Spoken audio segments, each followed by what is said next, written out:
राज्य में पूर्व निर्धारित समय ही खोलिबो स्कूल। गणशिक्षा मंत्री नित्यानंद गंड स्पष्ट करिसेंति जे खरा छुटीर अवधि आसंता 17 तारिख रे शेष हेउछि। तेणु जून 18 तारिखरू राज्यर समस्त स्कूल रे पाठपढ़ा स्वाभाविक भावे आरंभ हेब।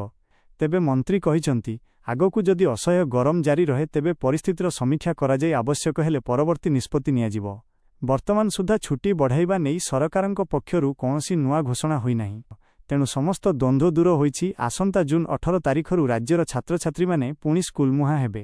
आसंता 18 तारिख रे खरा छुट्टीर अवधि सरुछि एवं 18 तारिख रे स्कूल गुड़ाक सबू खोल वर्तमान सुधा आउ अलगा प्रकार कौन सी निष्पत्ति यही नहीं जहाँकि अत्यधिक जदि खरा हम परवर्ती समय रे कौन हो पारे ही न पारे किंतु पिला मानकर पाठपढ़ा को दृष्टि रखी जो आमर खरा छुट्टी थिला खरा छुट्टी अवधि सरीबा परे आसंता 18 तारिख रे तो समस्त सरकारी विद्यालय कि बेसरकारी अनुष्ठान मान भी से विद्यालय गुड़ाक भी सबू खोल से दिन टू पिला विद्यालय को जीवे तांकर पाठपढ़ा आरंभ।